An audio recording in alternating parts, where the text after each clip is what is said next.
Marry me for 2 years, and I'll save your family, declared tech billionaire Damian Blackwell to Clara Hayes, a struggling Brooklyn waitress drowning in her father's debts. Their contract marriage ignites a journey from cold calculation to unexpected love, unraveling secrets and healing wounds. Before we begin, share where you're from in the comments and rate this heartfelt tale from 0 to 10 at the end. Enjoy! The rain-slicked streets of Brooklyn glistened under flickering streetlights as Clara Hayes trudged home from her shift at the diner, the ache in her legs matching the weight in her chest. Her worn sneakers slapped against the pavement, each step echoing the rhythm of her exhaustion. At 22, she carried the world on her shoulders, student loans piling up like unpaid bills, a father too sick to work, and a future that felt like a fading dream. The neon sign of their crumbling apartment building buzzed faintly as she pushed through the door, the smell of damp plaster and stale coffee greeting her like an old friend. Inside, the living room was dim, lit only by a single lamp casting jagged shadows across the peeling wallpaper. Her father, Thomas Hayes, sat hunched at the kitchen table, his once strong frame now frail, his cough rattling like loose change in a tin can. Papers were strewn before him, envelopes stamped with red ink, final notices screaming foreclosure, and cryptic financial statements that looked more like battle plans than budgets. Clara's heart sank. She dropped her bag, the clatter startling Thomas, whose tired eyes met hers with a flicker of shame. "Clara, you're home," he rasped, shoving a document under a pile as if she hadn't already seen the bold, "past due," stamped across it. "Long shift?" She ignored the deflection, stepping closer to the table. "Dad, what's this?" Her fingers brushed a letter from a company called Blackwell Industries, the name sharp and cold like a blade. "How bad is it?" Thomas's shoulders sagged, his hands trembling as he pushed graying hair from his forehead. "It's complicated. Investments went wrong. Bad people, Clara. I thought I could fix it, but..." His voice cracked and he looked away, the weight of his failure etched into the lines of his face. Clara pulled out a chair, the wood creaking under her weight. "Tell me everything." Her voice was steady, but inside, panic clawed at her. She'd seen her father's pride, his stubborn belief in second chances. But this was different. Desperation hung in the air like smoke. He sighed, the sound heavy with defeat. "Years ago, I borrowed from a man named Damian Blackwell. He was just starting out, a tech prodigy with more ambition than mercy. I needed capital for the store, thought I could pay it back. But the deals I got into, they were traps. Shady investors, fake promises. Now Blackwell's calling in the debt, $2 million, Clara. If we don't pay, we lose the apartment, the business, everything." Clara's breath caught. $2 million. The number was a mountain, impossible to climb. She thought of the diner, her double shifts, the tips barely enough for groceries and Thomas's medicine. "What about the employees?" she asked, picturing Maria, the cook with 2 kids, and Sam, the delivery driver, saving for his daughter's college. "What happens to them?" Thomas shook his head. "If the business goes under, they're out of jobs. Families, Clara. I failed them too." The room felt smaller, the walls closing in as Clara stared at the foreclosure notice.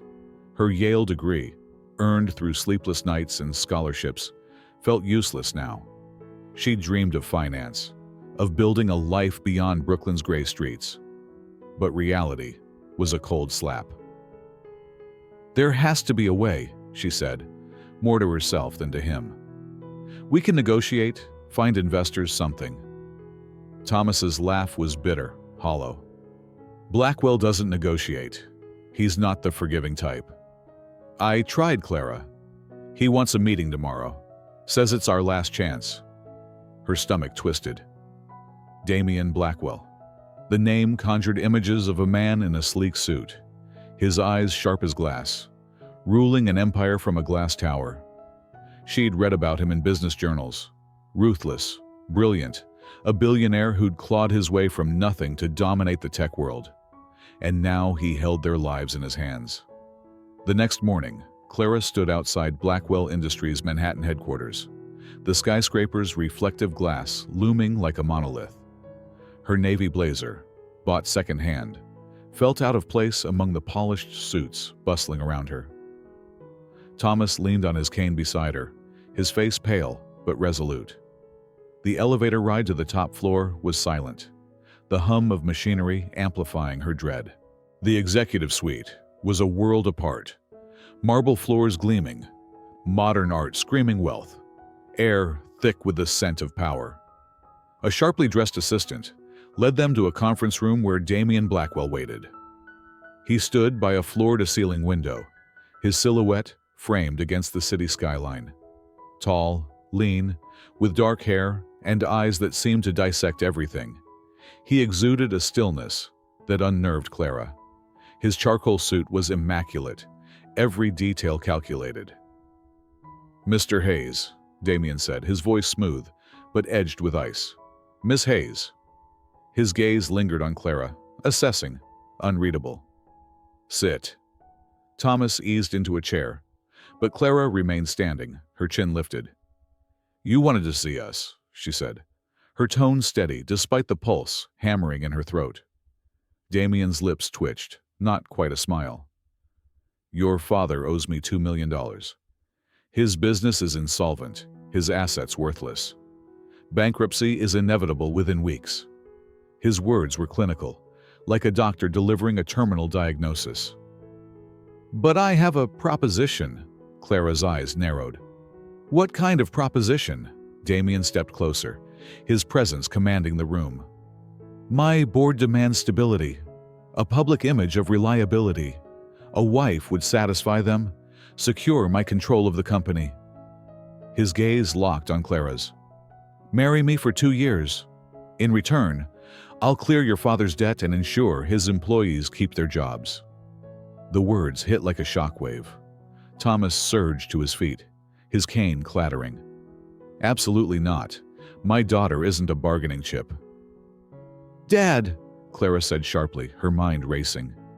She turned to Damien, searching his face for any hint of humanity behind the polished mask. "And after 2 years?" "You walk away free," Damien replied, his tone even. "With enough money to start over. Your father's business survives. His people keep their livelihoods." Clara's thoughts spun. Maria's kids, Sam's daughter, her father's health. She saw the diner's worn counter, the apartment's cracked walls, the life they'd lose. But marriage to this man, a stranger whose eyes held no warmth, felt like stepping into a cage. "Why me?" she asked, her voice low.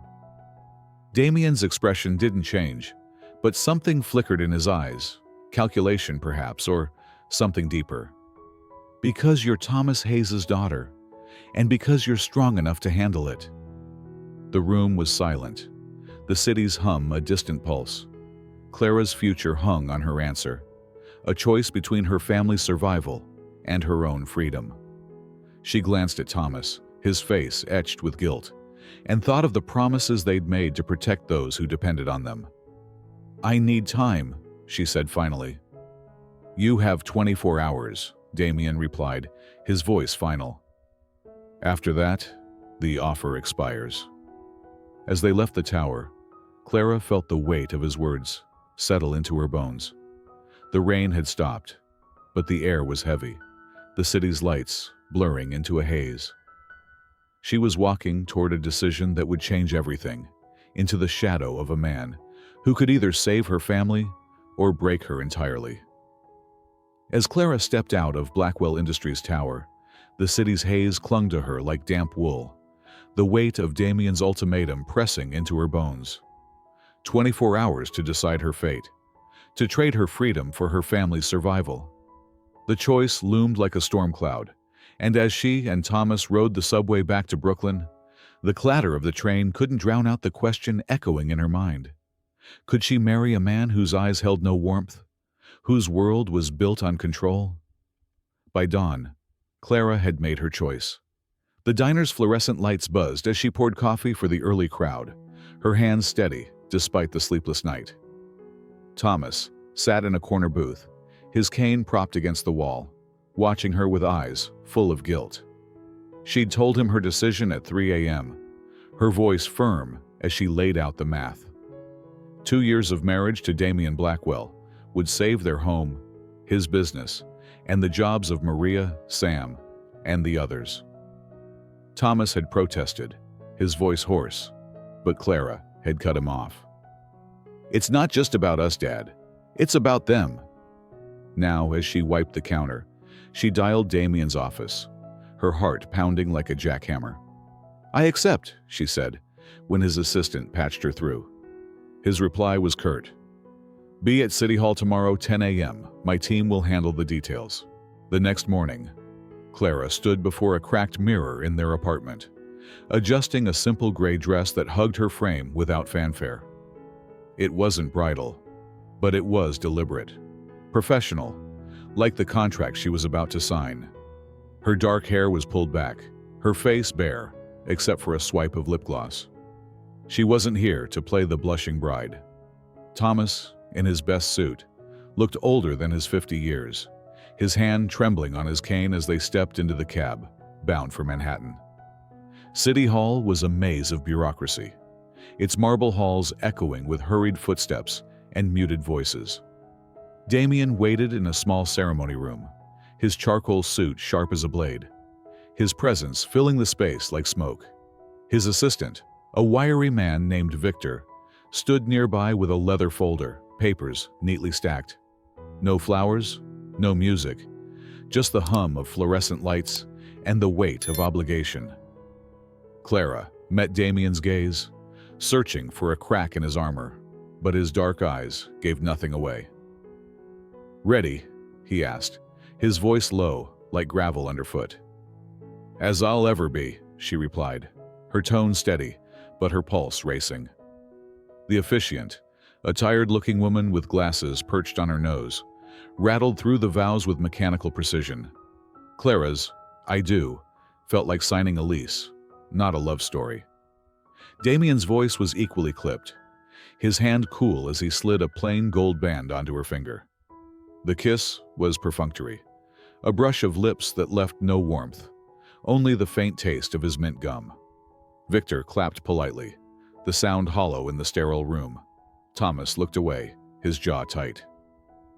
By noon, Clara was Mrs. Damien Blackwell, a title that felt like a borrowed coat, too heavy, too foreign. They drove in silence to Damien's Manhattan penthouse, a glass and steel fortress perched above the city. The private elevator opened into a world of polished marble and sleek furniture, all sharp angles and cold elegance. Floor-to-ceiling windows framed the skyline, but the view felt like a painting, beautiful, untouchable. "Your room's in the East Wing," Damien said, his tone all business, as he led her down a hallway lined with abstract art. "Mine's West. Common areas are shared. Victor's left the contract on your desk." Clara's suite was larger than her entire apartment. Her few belongings, a battered suitcase, a framed Yale diploma, her mother's old quilt, looking out of place against the pristine, white walls. A balcony overlooked the Hudson, its waters glinting like shattered glass. She stepped outside, the city's hum a distant roar, and gripped the railing. This was her life now, a gilded cage, a husband who saw her as a means to an end. That evening, over a dinner of seared salmon and crisp wine in the penthouse's dining room, the tension between them crackled like static. Damien sat at the head of the table, his movements precise, cutting his food with surgical focus.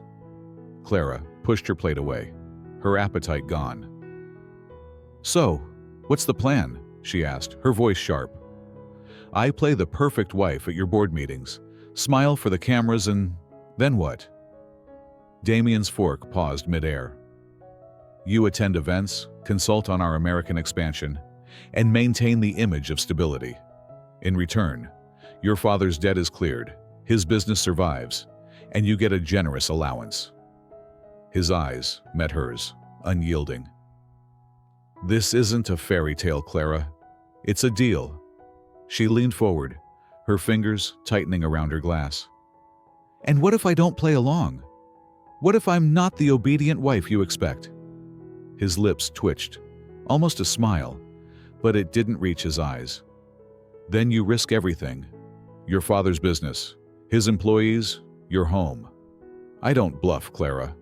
The words landed like stones, but she refused to flinch. "Neither do I," she shot back. "I'm here for them, not you. Don't expect me to forget that." Damien studied her, his gaze dissecting her defiance. "Good," he said finally. "I need someone who can hold their own, but don't mistake this for equality. You're in my world now." That night, Clara lay in her oversized bed, the city's lights bleeding through the curtains. Sleep wouldn't come. She thought of the diner, of Maria's tired smile, of Sam's stories about his daughter's college applications. She'd signed the contract for them, but Damien's words echoed. His world, his rules. The man across the penthouse was a puzzle, cold, calculating, yet something in his fleeting glances hinted at more. Was it strategy, or a glimpse of something buried deep? Their first clash came the next morning. Clara found Damien in the kitchen, scanning a tablet over black coffee. "I'm meeting with your board tomorrow," she said, pouring her own cup. "What's my role?" He didn't look up. "You're there to listen, nod, and look like you belong. They need to see a united front." "I'm not a prop," she snapped, slamming her mug down. Coffee sloshed onto the counter. "I studied finance at Yale. If I'm consulting, I'm contributing, not sitting pretty." Damien's eyes flicked to the spilled coffee, then to her. "Fine. Review the expansion reports tonight. Impress me, and maybe I'll let you speak." His tone was a challenge, daring her to fail. Clara met his stare, her jaw set. "I don't need your permission to be useful." She turned on her heel, leaving the coffee to stain the marble. This was no marriage. It was a battlefield, and she'd just drawn first blood. Clara turned from the kitchen, the coffee stain on the marble counter a small rebellion against Damien's ironclad world. She'd drawn a line, but as she retreated to her suite, the weight of his challenge, prove herself or be sidelined, settled like dust on her shoulders. This wasn't just a marriage. It was a high-stakes game, and she'd need every ounce of grit to play it. The next evening, Clara stood in the penthouse's library, a cavern of walnut shelves and leather-bound books that smelled of old money. Papers from Blackwell Industries' American expansion plan were spread across a mahogany desk, their charts and figures glowing under a brass lamp. She'd spent hours poring over them, her Yale-honed mind slicing through projections like a knife through leather. Damien wanted her to impress him. She'd do more than that. She'd make him listen. The board meeting was set for a sleek Manhattan conference room, its glass walls reflecting the city's restless pulse. Clara wore a tailored black blazer, her hair pinned up, every detail a shield against the room's power suits. Damien sat at the head of the table, his presence a quiet storm, while board members, gray-haired men and sharp-eyed women, watched her like hawks circling prey. "Mrs. Blackwell," one began, his tone dripping with skepticism. "Your husband says you've reviewed our expansion strategy. Thoughts?" Clara didn't flinch. "Your West Coast rollout is over-leveraged," she said, her voice clear as a bell. "You're banking on tech hubs that are already saturated. Shift focus to smaller cities, Boise, Raleigh, where tax incentives are higher and competition's thinner. My projections show a 15% cost reduction." She slid a folder across the table, her calculations meticulous, her gaze steady. The room went quiet, the kind of silence that hums with surprise. Damien's eyes flicked to her, unreadable but sharp, like a blade catching light. A board member coughed. Bold. We'll review it. Clara nodded, her heart pounding but her face calm. She'd planted a flag, and Damien had seen it. Back at the penthouse, their shared dinners became a nightly ritual. Though the air between them crackled with unspoken tension, Damien was a fortress. His words clipped, his movements precise, but Clara began to notice chinks in his armor. One night, as she cleared plates, she caught him staring at a photo on his phone. A group of kids in worn clothes, grinning outside a modest building. "What's that?" she asked, leaning over the counter. He locked the screen, his jaw tightening. "Nothing, a project." "Doesn't look like nothing," she pressed, her curiosity sharper than her caution. "Those kids look happy. Where are they?" Damien's silence was heavy, but after a moment he relented. "A scholarship program. Orphans mostly. I fund it." His voice was low, like he was admitting a secret he'd rather bury. Clara raised an eyebrow, leaning against the counter. "You, the ruthless billionaire, playing Santa for orphans? Didn't see that coming." "It's not charity," he snapped, but his eyes betrayed a flicker of discomfort. "It's practical. Kids need a chance to not end up like—" He stopped, his fingers tightening around his glass. "Like you?" Clara ventured, her voice softer now, probing the edge of his guarded past. He stood abruptly, the chair scraping against the floor. "Good night, Clara." But as he walked away, she saw the tension in his shoulders, the ghost of a story he wouldn't tell. Late that night, unable to sleep, Clara wandered the penthouse, the city's lights casting long shadows across the marble floors. She found herself in a study she hadn't explored, its walls lined with architectural drawings and maps. One caught her eye, a blueprint labeled New Horizons Community Housing. The plans were detailed: energy-efficient apartments, small gardens, a playground with swings. Not sterile government projects, but homes built with care. A sticky note in Damien's sharp handwriting read, "Phase 1, 50 families." Her breath caught. This wasn't the work of a cold-blooded tycoon. This was personal. She traced the lines of the blueprint, imagining families moving in, kids playing under streetlights that actually worked. Why would Damien hide this? She flipped through more files, finding budgets for job training centers, childcare facilities, entire communities designed to give people a fresh start. The creak of a floorboard made her spin. Damien stood in the doorway, his gray sweater and dark jeans making him look less like a CEO and more like a man caught off guard. "What are you doing here?" His voice was low, but there was no anger, only wariness. "Couldn't sleep," Clara said, holding up the blueprint. "This is incredible, Damien. Why keep it a secret?" He stepped closer, his eyes on the papers, not her.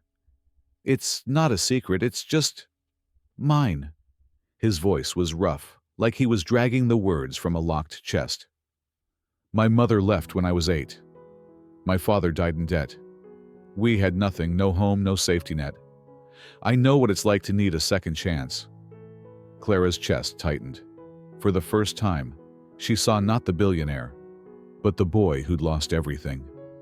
"So you're building what you didn't have," she said, her voice steady but gentle. "That's not just business. That's heart." Damien's gaze met hers, and for a moment, the walls he'd built seemed to crack. "Don't read too much into it," he said, but his voice lacked its usual edge. He turned to leave, then paused. "You did well today. The board's considering your plan." Clara watched him go, the blueprint still in her hands. The man who'd trapped her in a contract was more than he seemed. A paradox of cold ambition and quiet compassion. She thought of the kids in the photo, the families in the blueprints, and wondered what else he was hiding. As she returned to her room, the city's glow felt less distant, like a fire just starting to burn. The city's glow lingered in Clara's mind, a faint ember of hope sparked by Damien's hidden compassion. As she closed the study door, the blueprint of his housing project still vivid in her thoughts. She wondered if the man she'd married was more than a cold contract. The penthouse was quiet, but the air felt charged, like the calm before a prairie storm.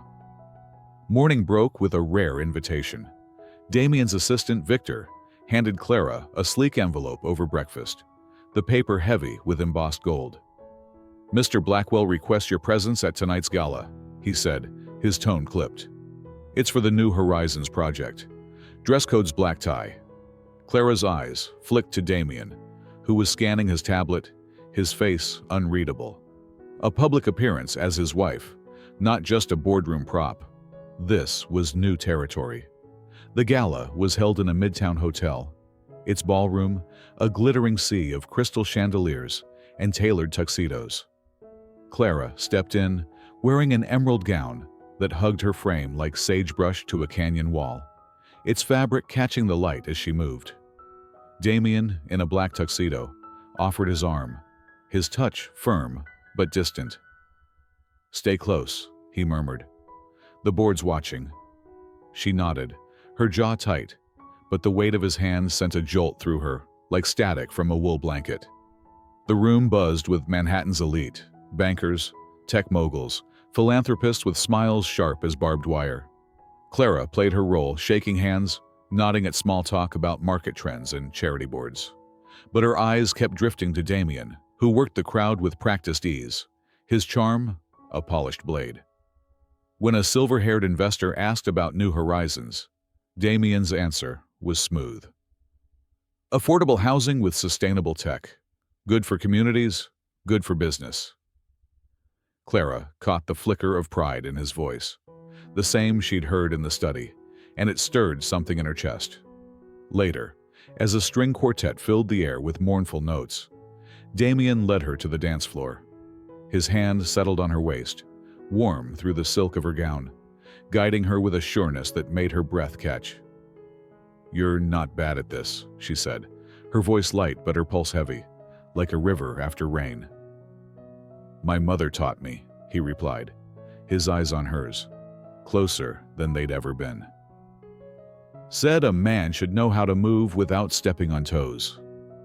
For the first time, a real smile tugged at his lips, faint but unguarded. Clara felt the room fade, the crowd's chatter drowned by the rhythm of their steps. His thumb brushed her spine, a small, unintended gesture that sent heat curling through her.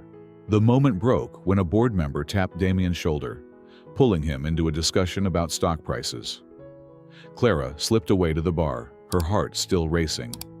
As she sipped a glass of water, a woman in a red dress, Eleanor, a board member with eyes like a hawk, approached. "You're quite the mystery, Mrs. Blackwell," she said, her tone syrupy but sharp.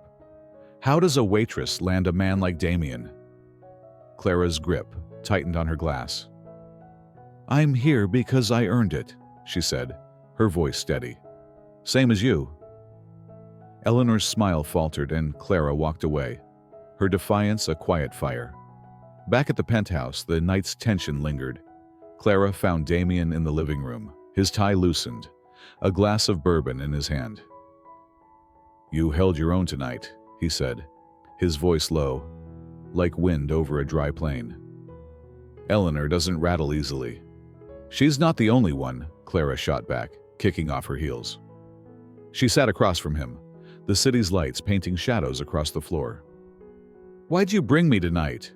To show off your trophy wife?" Damien's eyes darkened, but not with anger. "Because you see the projects for what they are," he said. "Not just numbers, lives." His words hung between them, heavy with truth.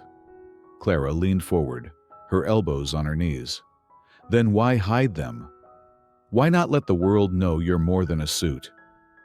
He set his glass down, the clink sharp in the silence. "The moment it's about me, it stops being about them." His voice was raw, like he'd carved it from stone. Clara saw it then. The boy who'd lost his family, building homes for others to keep. Her heart twisted, caught between admiration and something deeper. unnamed. Their eyes locked, and for a heartbeat, the space between them shrank. Damien's hand twitched, as if to reach for her, but he stood instead, crossing to the window. "Get some rest," he said, his back to her. "We've got a board review tomorrow." But as he walked away, Clara caught the glance he threw over his shoulder, a flicker of want that mirrored her own. Alone, she stood on her balcony, the Hudson's dark waters glinting below. The gala, the dance, his words, they were threads weaving something new, something dangerous. If you're caught up in Clara and Damien's journey, hit that subscribe button to keep the story alive. It's your support that keeps these tales spinning. As dawn crept over the city, Clara felt the stirrings of a bond she hadn't signed up for, a spark that could either light her path or burn it all down. The spark between Clara and Damien flickered in her mind as dawn painted the city gold, but it was a fragile thing, like a flame caught in a gust. She stood on her balcony, the Hudson's waters glinting below, wondering if the man she was beginning to know could ever trust her as much as she was starting to trust him. But storms don't warn before they strike, and the one coming would test them both. 2 weeks later, the penthouse was a hive of tension. Clara sat in the library, her laptop open to Blackwell Industries' latest financial reports, her fingers tapping a restless rhythm. She'd been diving deeper into the company's operations, her suggestions now a regular part of board discussions. Damien had started listening, even nodding when she spoke, his guarded glances softening into something like respect. But that morning, the air felt wrong, heavy with an unspoken edge. Victor burst into the room, his usually neat tie askew, a tablet clutched in his hand. "Mrs. Blackwell, we need you in the office, now." Clara followed him to Blackwell Industries headquarters, the elevator's hum doing nothing to calm her nerves. The executive floor was chaos. Staff huddled over computers, phones ringing like panicked birds. Damien stood in the conference room, his face a mask of controlled fury, his eyes dark as a thunderhead. Spread across the table were documents stamped with red, confidential warnings, their edges curling like dry leaves. "What's happened?" Clara asked, her voice steady despite the knot in her gut. Damien's gaze pinned her, sharp and cold. "Someone leaked our proprietary AI algorithms to a competitor. 3 years of R&D gone, filed under their name in Europe and Asia." His words cut like a whip. "The breach came from a high-level access point. Someone close." Clara's stomach dropped, the implication clear. "You think it was me?" Her voice was low, but it carried the weight of a challenge, like a lone rider facing a posse. Damien didn't blink. "You've been in every strategy meeting. You've had access to the servers, and your father—" He stopped, but the unspoken hung between them.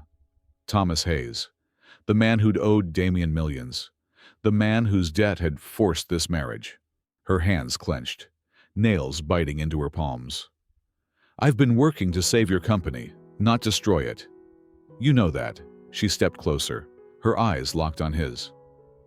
"Look at me, Damien. Do you really believe I'd betray you?"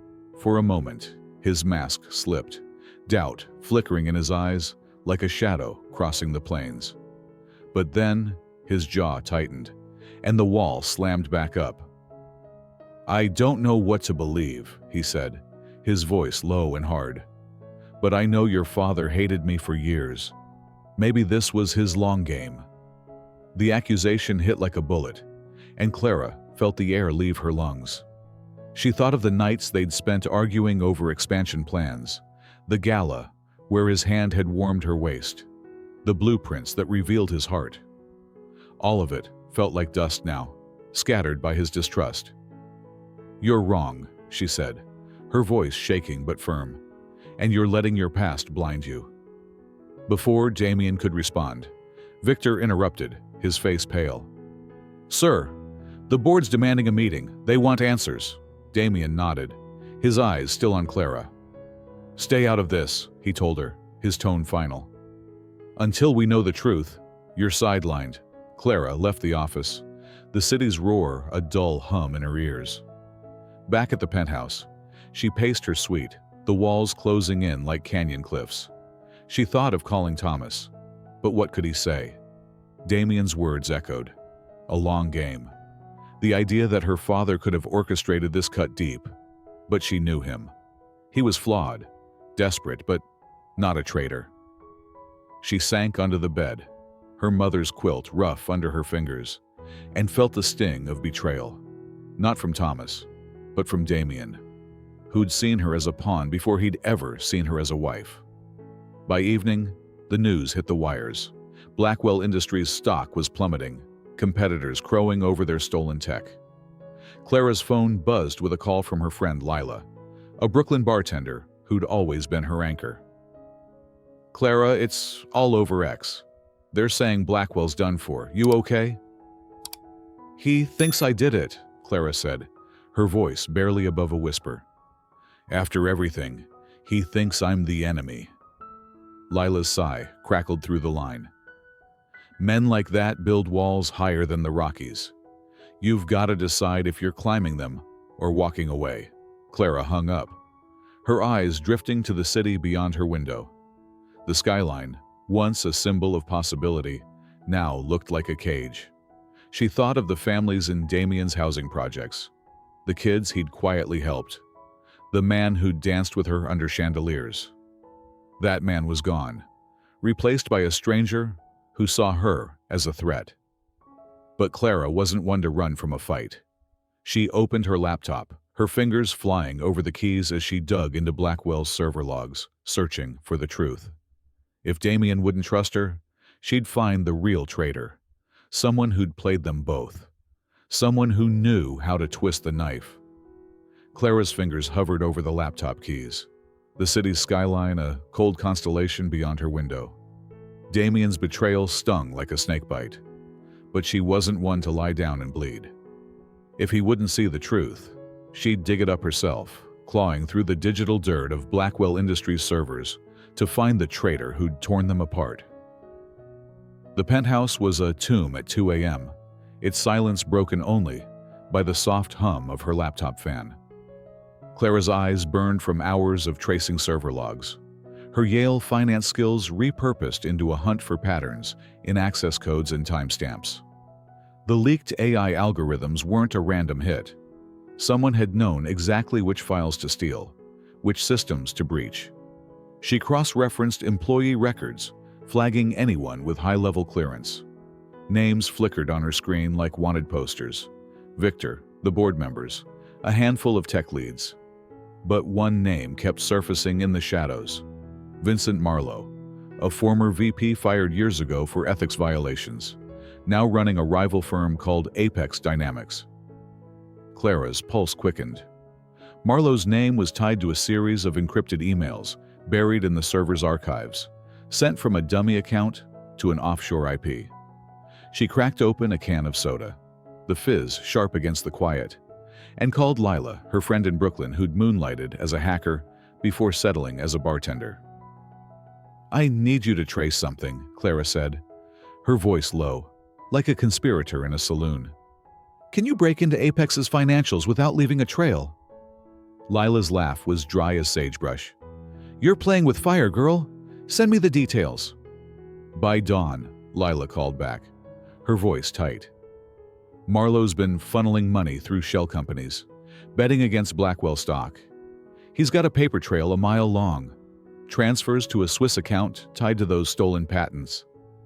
Clara's grip tightened on her phone. "Can you get me hard proof? Something the board can't ignore?" "It's already in your inbox," Lila said. "But be careful. Marlowe's not some two-bit crook. He plays dirty." The evidence was a dynamite stack. Bank records, stock shorts, and a leaked email where Marlowe bragged about burying Blackwell. Clara printed it all, her hands steady as she organized the files into a leather binder. But she needed more, confirmation that Marlowe had acted alone, not with her father. She dialed Thomas, the call ringing as the city woke outside. "Dad," she said when he answered, his voice groggy with sleep. "Did Vincent Marlowe ever approach you about Damien?"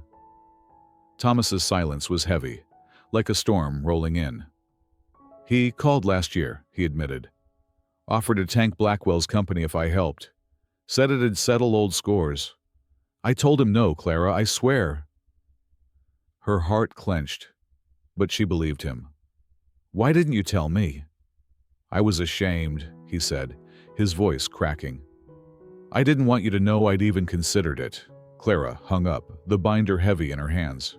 She dressed in a sharp blazer, her hair pulled back like a gunslinger ready for a showdown, and headed to Blackwell Industries. The office was a war zone, staff whispering, phones buzzing with news of the stock plunge. Damien was in his office, his suit rumpled, dark circles under his eyes like bruises. He looked up as she entered, his face hardening. "I told you to stay out of this." "I'm not your enemy," Clara said, slamming the binder on his desk. "Vincent Marlowe is.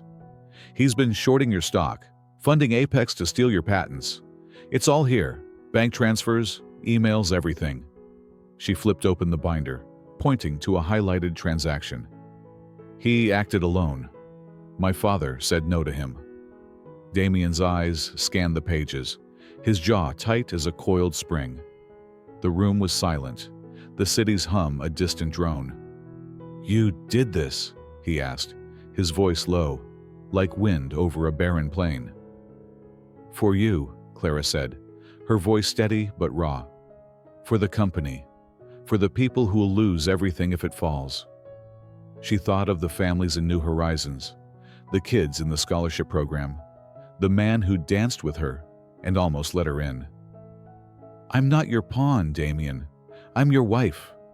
He stood, his chair scraping against the floor, and paced to the window. "Why?" he asked, his back to her. "Why go this far?" "Because I believe in what you're building," she said, stepping closer. "And because I thought we were building something too." Her voice cracked, the hurt spilling out. "But you made it clear I'm just a contract to you." Damien turned, his eyes flickering with something, regret, maybe, or shame. "Clara, His phone buzzed, cutting him off. Victor's name flashed on the screen. Damien answered, his face darkening as he listened. "Marlowe's been detained," he said after hanging up. "Your evidence checked out. The board's moving to press charges." Clara nodded, her chest tight. "Good." She turned to leave, the binder still on his desk. "I'm done proving myself, Damien. You decide what we are now." As she walked out, the city's pulse felt like a heartbeat, steady but fragile. She'd saved his company, cleared her name, but the cost was a fracture in the bond they'd barely begun to forge. Marlowe was the snake, but Damien's distrust was the venom, and Clara wasn't sure if the wound could heal. Clara walked away from Damien's office, the city's heartbeat fading into a dull throb as she stepped into the elevator. She'd unmasked Vincent Marlowe, saved Blackwell Industries, but the cost was a jagged tear in the fragile bond she'd dared to hope for. Damien's distrust lingered like smoke after a wildfire, and as she left the tower behind, she wasn't sure if she was running from him or towards something else. She took a train to Cold Spring, a quiet town an hour north of Manhattan, where the Hudson River cut through hills like a silver vein through stone. The inn she chose was a weathered clapboard building, its porch sagging under the weight of time, overlooking the water's gentle ripples. Clara checked in under her maiden name, Hayes, needing to reclaim a piece of herself. Her room was small, with creaking floorboards and a quilt that smelled of cedar, a far cry from the penthouse's sterile luxury. She sat by the window, watching the river reflect the dusk, and tried to untangle the knot in her chest. She'd fought for Damien's company, for the families it supported, but his refusal to see her as more than a contract cut deeper than any blade. Days passed in a haze of solitude. Clara walked the town's narrow streets, her boots crunching on gravel, the air sharp with autumn's bite. She called Lila daily, her friend's voice a lifeline. "He hasn't reached out," Clara admitted one evening, her phone pressed to her ear as she sat on a dock, the water lapping like a whispered secret. "Maybe I was wrong about him. He's a fool if he lets you go," Lila said, her tone fierce. "But you're no quitter, Clara. Don't start now." Clara hung up, staring at the stars pricking the sky. She thought of Damien's blueprints, the kids he'd quietly helped, the way his hand had steadied her on the dance floor. She'd seen his heart, but his fear had locked it away. Could she keep fighting for a man who might never fight for her? Back in Manhattan, Damien was a shadow of himself. His office, once a command center, felt like a cage. The board had hailed Clara's evidence as a miracle, Marlowe's arrest a victory, but the win tasted like ash. He stared at the binder she'd left, its pages a testament to her loyalty, and felt the weight of his mistake. He'd pushed her away, let old wounds cloud his judgment, and now the penthouse echoed with her absence. Her coffee mug untouched, her quilt folded neatly in her empty room. He worked through the night, his desk littered with coffee cups and crumpled notes, but his mind was elsewhere. Victor found him at dawn, his tie undone, stubble darkening his jaw. "Sir, the press is circling. They want a statement on Marlowe." Damien waved him off, his eyes fixed on a photo from the gala, Clara's emerald gown catching the light. "She was right," he said, his voice rough as gravel. "And I was too damn scared to see it." Victor hesitated. "She's in Cold Spring. The innkeeper called, said she's been asking about her." Damien's head snapped up, hope flickering like a match in the dark. He grabbed his keys, his coat, and was out the door before Victor could speak. The drive to Cold Spring was a blur, the highway stretching like a lonesome trail. Damien's knuckles whitened on the steering wheel, his usually crisp appearance fraying, shirt wrinkled, hair mussed, eyes haunted. The inn appeared as the sun dipped low, its porch lights glowing like fireflies. The innkeeper, a woman with gray braids and a no-nonsense stare, blocked his path. "She's been hurting," she said, her voice sharp as a spur. "You here to fix that or make it worse?"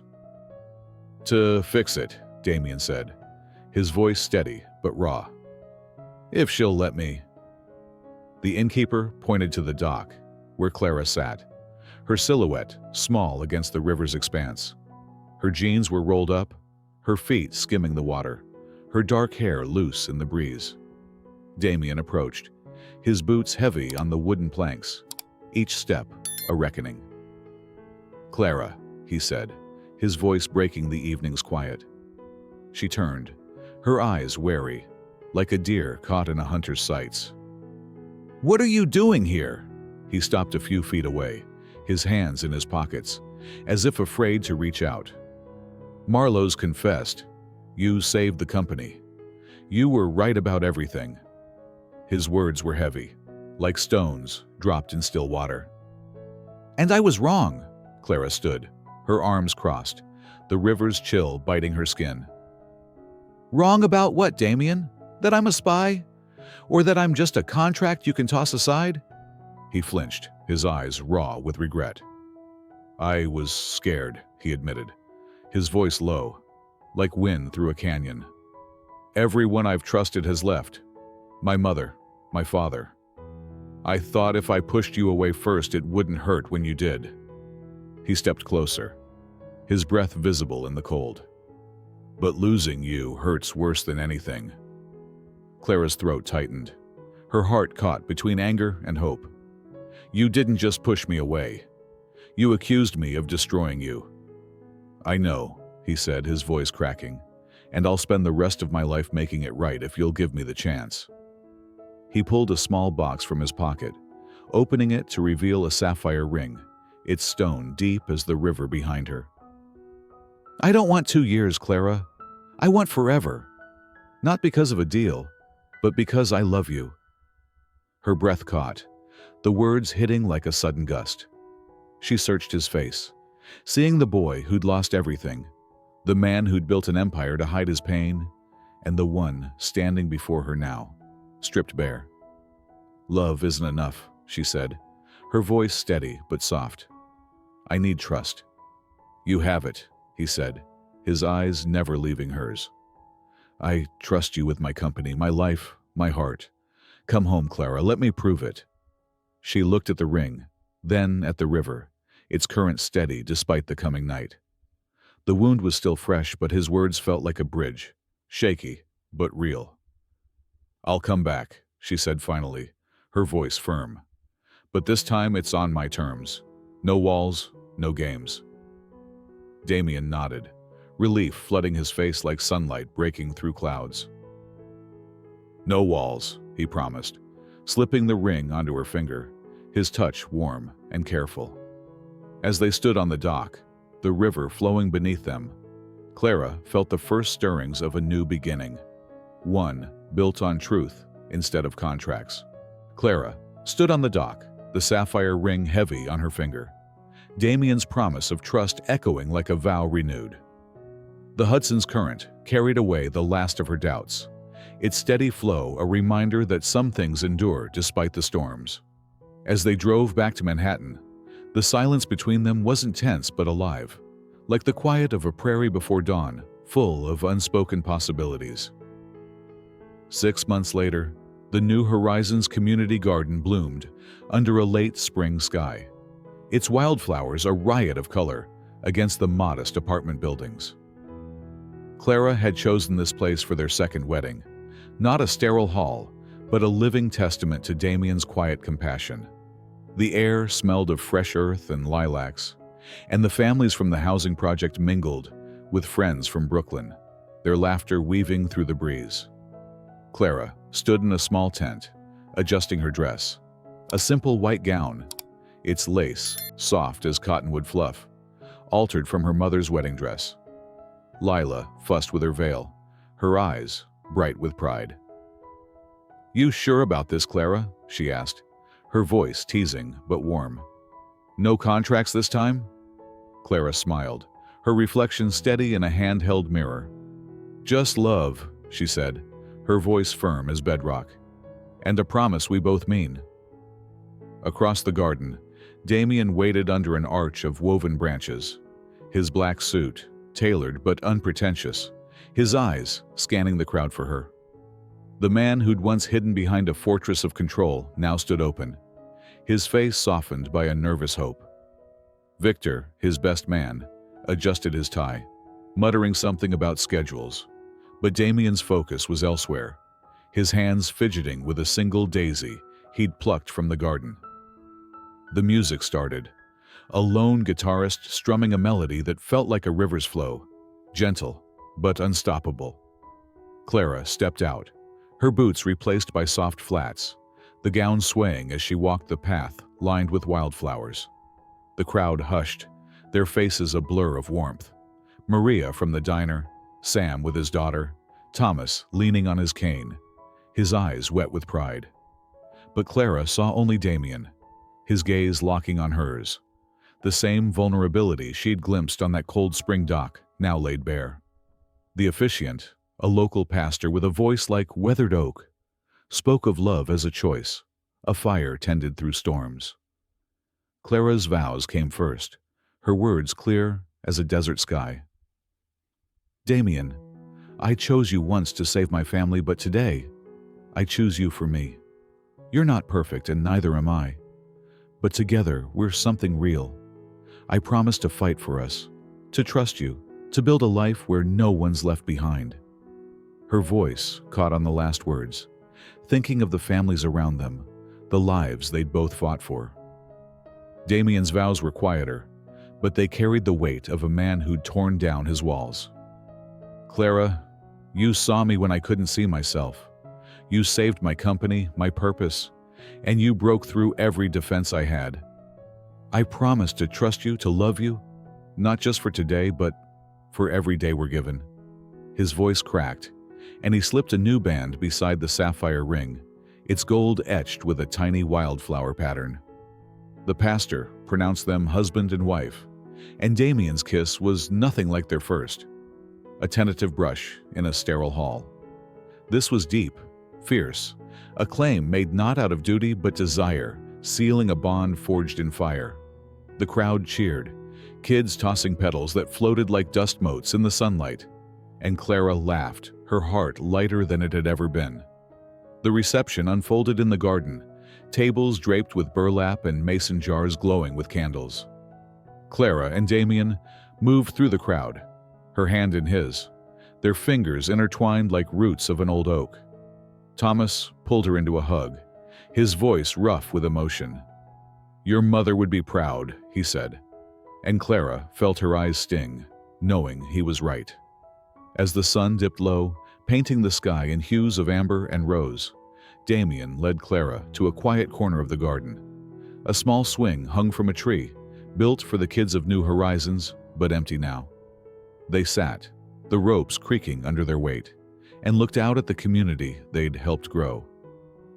"This is what I wanted," Damien said, his voice low, like wind through tall grass. "A place where people can start over. But I didn't know I needed you to make it real." Clara leaned against him, her head on his shoulder. "We're not just saving them," she said, her eyes on a group of kids chasing fireflies. "We're saving each other."